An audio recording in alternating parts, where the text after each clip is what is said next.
Messi, encara Messi, encara Messi, encara Messi, encara Messi, encara Messi, encara Messi, encara Messi, encara Messi, encara Messi, encara Messi, encara Messi, gol, gol, gol, gol, gol, gol, gol, gol, gol, gol, gol, gol, gol. Manchester City are still alive here. Balotelli, Aguero! Et pour Ribéry qui va arriver devant Casillas. Vas-y mon petit. Le premier but de Ribéry avec l'équipe de France. 3-0. Corner taken quickly, Origi! He's done it! Unbelievable! Divock Origi!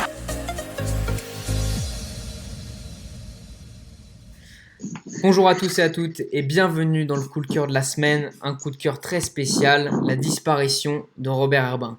Et pour en discuter, je suis bien évidemment avec Mathéo et Brieux qui me rejoindront par la suite. Aujourd'hui, nous abordons un sujet de notre temps, d'une autre génération, d'une autre époque. Néanmoins, en tant que passionnés de football que nous sommes, nous devions de rendre hommage à une des personnes qui aura totalement changé le paysage du football français, Robert Herbin. Le peuple vert perd son visage, son cœur et son âme en perdant Robert Herbin. Vainqueur de 5 titres de champion de France entre 64 et 70, 3 Coupes de France en 62, 68 et 70, sans oublier les 3 challenges des champions remportés en 62, 67 et 69. Robert Herbin représentait l'un des plus beaux palmarès de notre championnat. Un milieu récupérateur au style extrêmement polyvalent qui deviendra libéraux ou même attaquant avec l'équipe de France dans les années 60.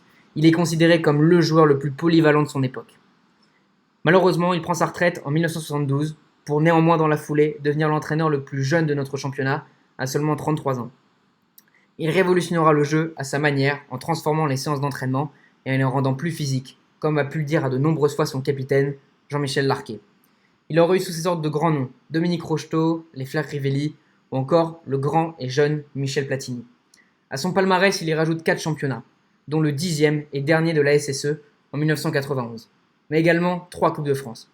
Mais il nous offre surtout l'une des plus belles saisons de l'histoire du foot et un parcours européen exceptionnel lors de la saison 75-76. Je vais maintenant laisser la parole à Brieux qui va vous raconter cette magnifique histoire. Donc, comme tu l'as dit, Charles, la saison 75-76 est une très grande saison pour l'AS Saint-Étienne. Ils gagnent le championnat pour la 9e fois de leur histoire.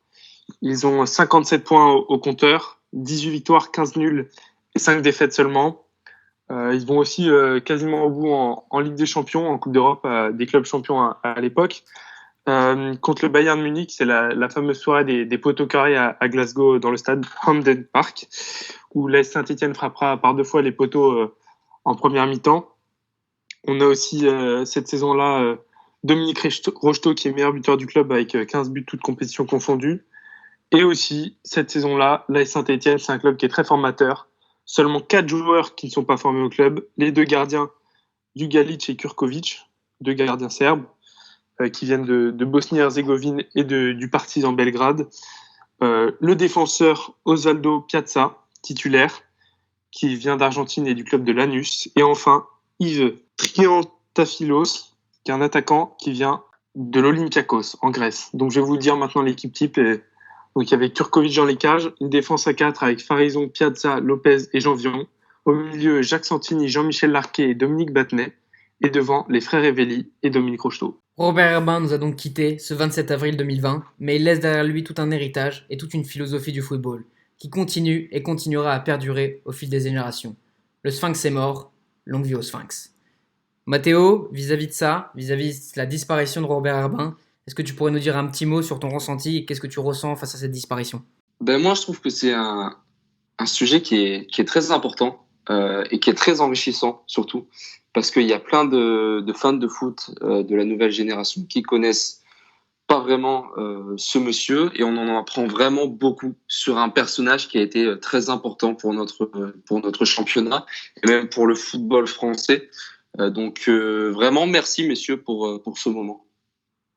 Merci beaucoup. On pense bien évidemment à sa famille, à tout le peuple vert qui pourra d'ailleurs se recueillir à côté du cercueil de Robert Herbin juste après la fin du confinement. On espère que tout le monde va bien, que tout le monde prend soin de ses proches et que vous continuez à nous faire aimer le football qui est le vôtre. Merci à Robert Herbin pour tout ce qu'il a apporté au championnat de France et à son championnat français.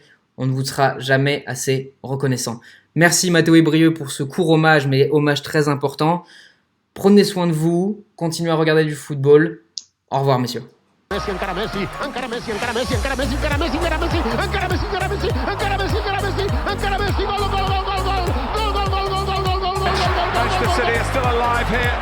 Balotelli, Aguero! Et pour Ribéry,